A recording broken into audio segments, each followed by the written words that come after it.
Assalamualaikum warahmatullahi wabarakatuh. Halo teman pilih, selamat datang di podcast Kiaro Padang Pariaman Baca itu. Episode kali ini bersama saya, Selvira Sapitri, akan memandu podcast Kiaro pada hari ini. Nah, di episode kali ini kita akan membahas tema terkait dengan kebangkitan demokrasi dalam bingkai budaya Minang. Sudah hadir bersama kita Bapak Kamal Puji, seorang budayawan yang nantinya akan berbagi pandangan dan ceritanya mengenai budaya Minang, demokrasi dan peran generasi muda. Halo Bapak, Halo. Selamat datang di podcast Kiara. Ini saya manggilnya Bapak atau Mama? Mama. Sebenarnya saya agak kaku Pak kalau ngomong Mama. Bapak sehat ya hari ini kabarnya? Alhamdulillah. Tadi perjalanan ke sini lancar? Lancar, alhamdulillah. Nah, kalau berbicara mengenai demokrasi, seringkali masyarakat hanya melihat sebatas pada saat pemilu dan pemilihan saja. Padahal nilai demokrasi sebenarnya sudah lama hidup di tengah masyarakat kita, terutama dalam Minangkabau. Kita sangat menjunjung tinggi nilai budaya musyawarah dan mufakat. Nah, kalau berbicara demokrasi ini, bahkan kita menyebut nilai demokrasi ini sudah hidup sejak lama di adat kita.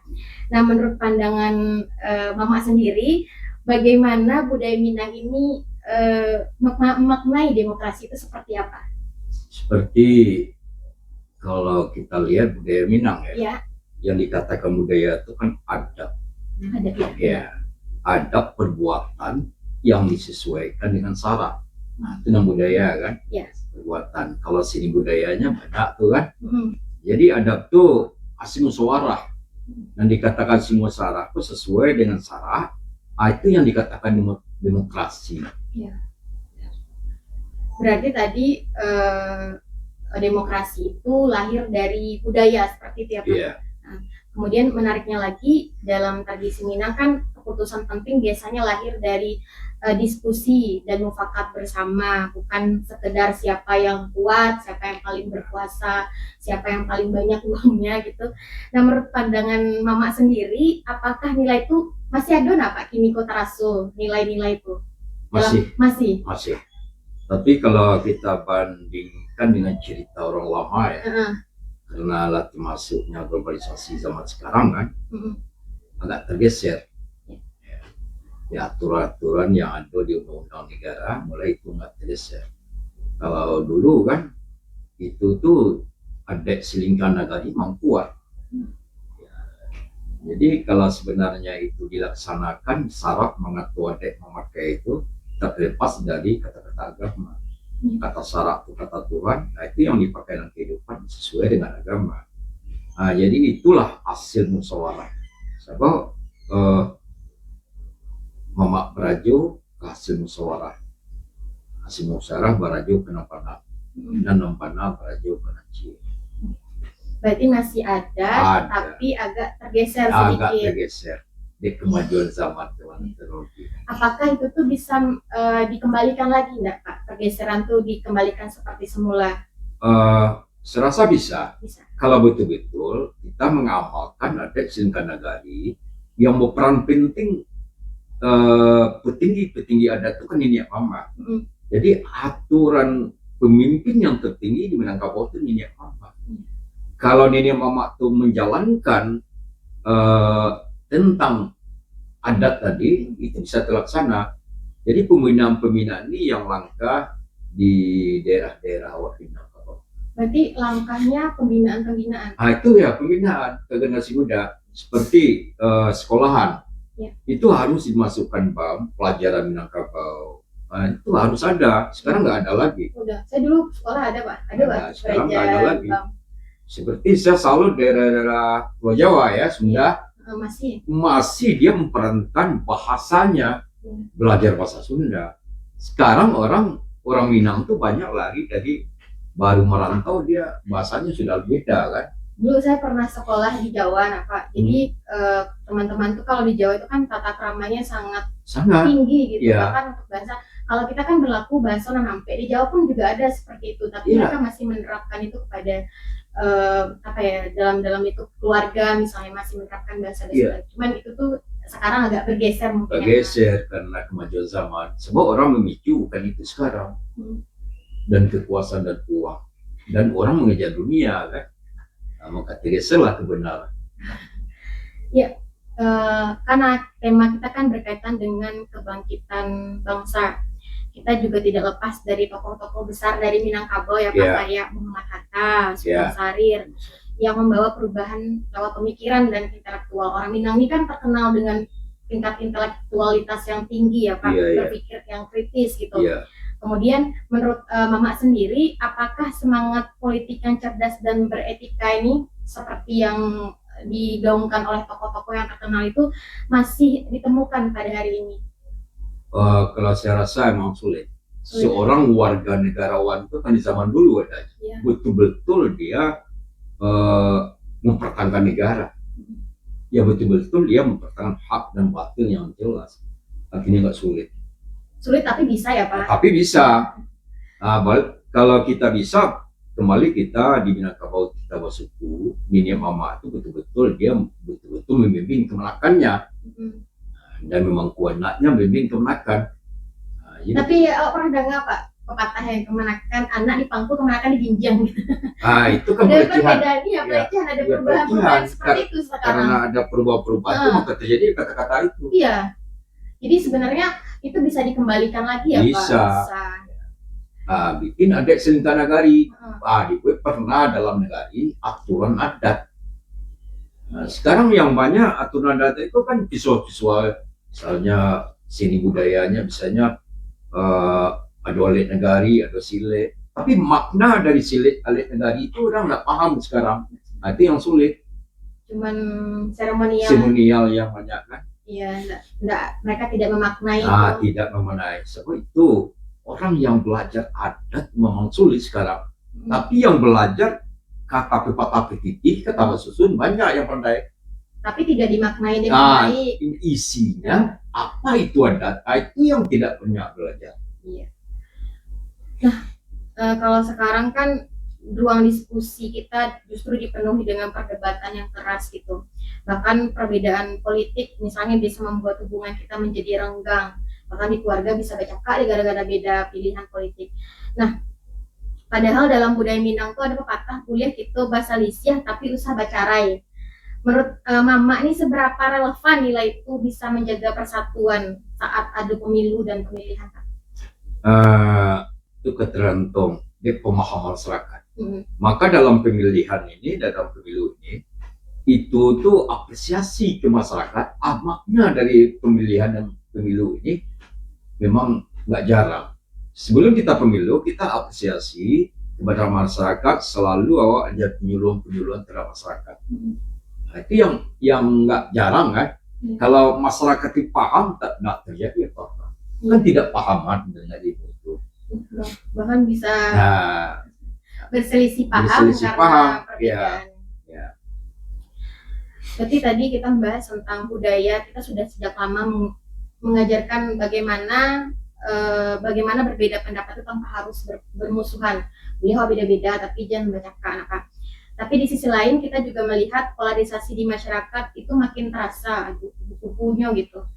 Nah, menurut Mama sendiri, apa yang membuat masyarakat kita hari ini tuh bisa mudah terprovokasi, mudah terpecah belah?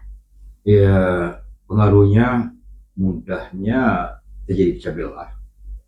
Itu masalahnya yang banyak terjadi di daerah-daerah dimanapun ya. Itu gara-gara uang.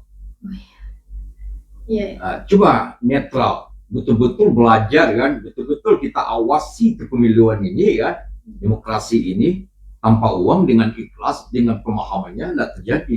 Karena ini nantinya akan berdampak untuk kita bersama juga ya. Maka kini masyarakat itu kepada pemerintahan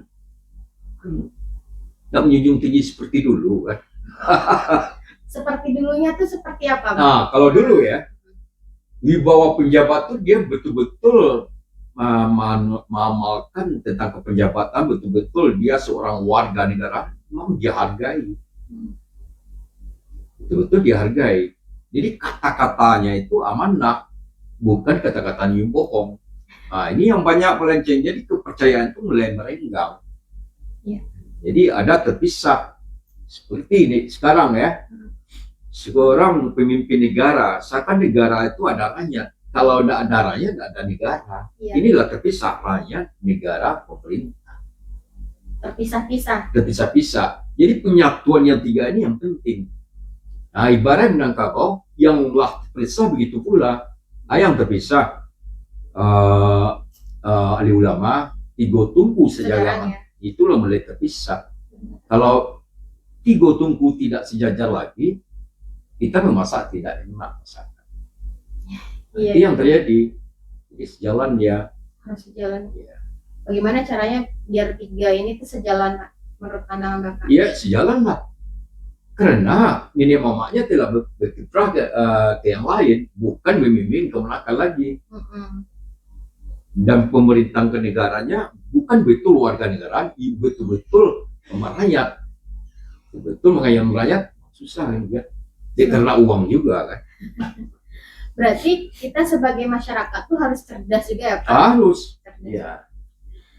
Soal membangun kesadaran masyarakat tadi, di Minangkabau kan dulu ada institusi yang penting, surau. Surau itu kan tidak cuma tempat ibadah, tetapi juga tempat belajar, berdiskusi, dan kemudian bahkan membentuk karakter generasi muda, anak-anak muda di surau. Nah, menurut pandangan Mama sendiri, apakah peran surau ini bisa kita hidupkan kembali di Minangkabau? Nah, itulah menurut yang saya lihat perjalanan Minangkabau ya. Fungsi di surau adalah suatu pendidikan. Dan kembali kepada nenek mama, Selingkah Nagari, kembalikanlah ke surau. Saya balik ke surau. Kita di surau itu bukan bertemu, mengadakan visual maulid Nabi, ada seremonial. Kita betul-betul mendidik kemerdekaan di surau. Seperti surau itu yang punya, seperti umum yang punya, seperti kalau dia 6 lingkung ya, di Kecamatan lain 6 lingkung itu tiap suku punya surau. Kembalikan sana kemerdekaan kita ke surau, di sana kita didik. Mendidik secara adat, secara agama, ekonomi di surau. Sabab ekonomi itu sesuai dengan syarat agama. Sejalan. Sekarang ekonomi ya aturan ekonomi. Jadi bergeser 3 tali sekeliling tidak menyatu. Terpecah belah ya. Ini yang dirasakan. Jadi bisa dihidupkan lagi. Bisa dihidupkan kembali, tergantung kepemimpinan. Tapi saya tidak menjumpai itu Pak waktu Iya. Betul. Makanya seorang pemimpin dia tahu apa yang dia pimpin, apa pakaian dia pasangkan pada tubuhnya seorang mama kan, apa tugasnya, apa haknya seorang kemenakan, dan hak kemenakan mama bagaimana pula kita harus mengerti. Berarti sebenarnya Minangkabau ini sebenarnya sudah menciptakan peraturan sedemikian rupa. Udah lama. Untuk kehidupan yang bisa dipakai panjang gitu ya. Yang sesuai dengan agama. Iya. Kemudian nih khusus untuk generasi muda Pak, tadi berbicara mengenai anak-anak muda, kemudian khususnya di Padang Pariaman. Sekarang banyak yang merasa politik itu jauh, banyak orang yang peduli gitu. Jauh, rumit, bahkan cenderung mengarah ke arah apatis. Nah, menurut pandangan Mama sendiri, apa yang sebenarnya bisa dilakukan oleh tokoh adat surau kayak Tigo Tungku Sajarangan tadi untuk membangkitkan kesadaran politik anak-anak muda di Sikro? Nah, maka kembali ke surau itu, maka nenek mama tuh paham dengan dunia politik. Apa makna di politik, arti di politik, harus dia dididik dulu di surau. Di samping itu didampingi oleh orang ahli-ahli politik. Memang di surau itu seperti kalau Nagari punya ada masjid, ada surau, ada walaka, dia belajar di sana. Nah, dia harus belajar di sana. Pendidikan itu kan adalah surau. Untuk visualnya kemudian seni budaya di Pariaman itu ada laga-laga. Kalau di daerah 2 dan 3 kan, itu ada gelanggang. Penampilannya itu keseniannya kan. Iya. Berarti seni menurut pandangan Bapak Mama sendiri, seni dan demokrasi itu berkaitan apa tidak? Berkaitan lah. Seni itu kan suatu cara, suatu keindahan dengan cara yang baik. Tutur kata berbahasa itu ada seni. Seni itu indah, halus dan punya jiwa. Berkaitan. Kalau bekerja dengan jiwa, dengan otak nggak akan beres bekerja. Berarti ada seninya semua, ada seni dalam memilih kehidupan. Kemudian ketika melihat kondisi demokrasi pada hari ini, tentu ada tantangan sekaligus harapan. Sebagai seorang budayawan, apa pesan yang ingin Mama sampaikan kepada masyarakat agar demokrasi kita tetap berjalan dalam bingkai budaya dan kesatuan? Iya, cuma pesan saya kepada masyarakat, apalagi generasi muda ya, sebagai orang Minang, ketahuilah apa itu Minang itu, siapa diri kita, dan di mana kita, bagaimana tata cara kehidupan selingkah nagari di Minangkabau. Memang pelajaran ini tidak ada sifat formal, nggak ada. Bisa dipelajari, tapi bisa dipelajari. Kita bertanya kepada yang tahu. Seperti Mama, apa yang dia tahu dengan adat istiadat, dengan adat dan kajian tentang adat ini yang melakukan. Apa itu adat, apa itu adat istiadat, adat teradat, dan sabana adat. Jadi ampek macam. Itu kompleks, nggak? Kompleks. Dan ampek macam yang dibaca tadi kan, dia tidak terlepas berkaitan. Adat istiadat itu hasil musyawarah yang sesuai dengan agama dilaksanakan. Misalnya kita lapas sekarang ini itu adat istiadat. Dan adat diadatkan, lah beradat diadatkan, dan adat itulah sumber manusia adat Allah. Dan sabana adat itulah tertinggi. Tinggi itu kata Tuhan. Maka adat bersyarat syarat pasal itu dulu. Adat syarat mengatur, adat memakai. Bagaimana cara memakai adat dalam kehidupan sehari-hari orang sebagai orang Minang? Kita mengamalkan rukun kampung di bawah, termasuk rukun kampung sesuai dengan rukun surau yang dibawa.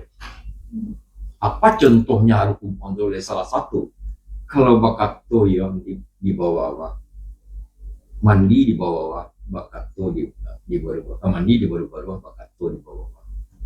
Maksudnya tuh? Ada tiban. Dalam sesuatu bagaimana awak orang pandai, kita tidak boleh mengatakan kita pandai.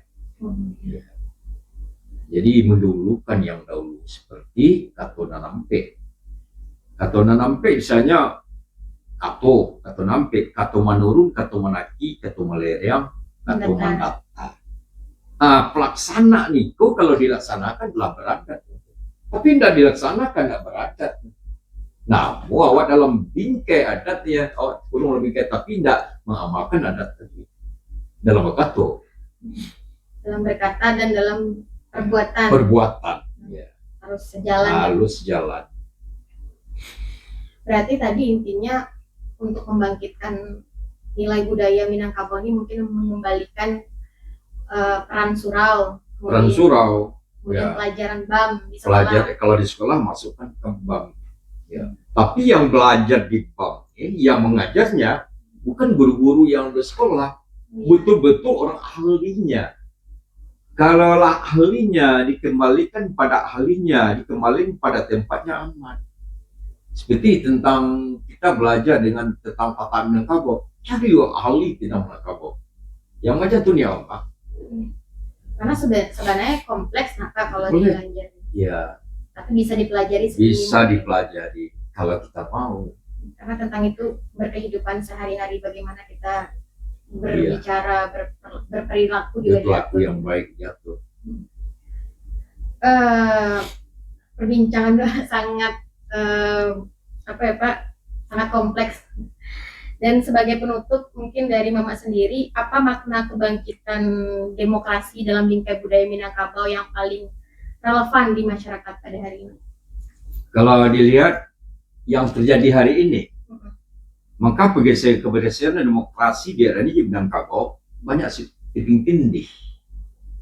tumpang tindih. Contoh, maaf ya, di Minangkabau mencari kepemimpinan itu hasil musyawarah, ya kan? Masih musyawarah dari suatu kelompok kehidupan. Dijatuhkan pimpin amanat. Sekarang enggak. Beda kan? Kalau menjadi pemimpin, dia menunjukkan diri, dipilih. Arti dipilih itu, dia mulai bertanding. dalam pertandingan tuh banyak yang tidak relevan, masuklah ini, masuklah uang. Ini yang terjadi. Justru dalam itu jadi sebuah pertandingan ya. Ya pertandingan. Jadi itu tidak sehat. Tidak sehat. Jadi ada pertandingan tidak sehat. Bagaimana cara? Jadi politik yang dipakai bagaimana cara lawan politik itu punah. Berarti tidak sehat jadinya. Tidak sehat jadinya. Akan melahirkan macam modus akan dibuat. Ya, cara usahanya usulnya. Yang jadi kan. Nah, jadi kalau kembali asli musyawarah, kalau di zaman dulu saya ketemu di zaman misalnya pemilihan anggota DPR, dulu asli musyawarah. Tidak ada pemilihan zaman sekarang kan. Hasil dari musyawarah masyarakat yang dicalonkan di masyarakat itu musyawarah, setiap nagari musyawarah mana calon kita yang mereka paling mampu. Dia dinilai bukan nilai uangnya. Ya, nah, sekarang kan yang membicarakan uang, kebenaran itu yang bicara sekarang uang, itu bedanya. Kalau betul-betul kembali kita musyawarah, ya pemilihan macam ini tidak terjadi kan. Terakhir Mak, sebagai penutup, pesan-pesan untuk generasi muda tentang bagaimana menjaga kebudayaan Minang dalam lingkup demokrasi seperti apa? Makanya pada yang utama pada generasi muda, maka di generasi muda bagaimana marilah kita kembali ke kehidupan secara musyawarah dan di Minangkabau, dan belajarlah ke surau lagi. Dan kalau kita tidak tahu dengan tata cara kehidupan Minangkabau dengan adat istiadat dan adat tadi, kita harus belajar. Kembalilah belajar lagi, banyak bertanya kepada orang yang tahu. Banyak bertanya dan banyak belajar. Banyak belajar. Sebab kalau kita belajar dari ayunan sampai lembut tidak putus-putusnya. Sepanjang masa kita belajar. Masih ada angguk dalam tua kita harus belajar. Sudah Mak, ada yang ingin disampaikan lagi? Sekedar itulah. Maka kegamangan kita bergesernya adat di zaman sekarang telah banyak bergeser. Seperti bergesernya karena dia tidak mementingkan ada sejadah lagi, dia mementingkan karena dunianya. Itu yang terjadi. Maka kembalilah ke surau. Yang dimaksud ke surau itu kan itu mengamalkan. Tidak kita kembali ke surau, duduk di surau. Kita mengamalkan ilmu-ilmu yang ada di surau. Ilmu di surau. Belajar, tidak sekedar seremonial kayak mulut. Ya, kita belajar sudah menghayati, baru kita mengamalkan. Setelah mengamalkan, baru dapat orang Minangkabau dan punya rasul. Telah punya rasul dan punya rasul preso, itulah keputusan dari adat. Seperti agama ya, keputusan dari agama kan keimanan. Hebat berdakwah, hebat secara amalannya, tapi gimana ada percuma. Begitu pula orang yang beradat, nggak punya rasul pareso, tidak beradat.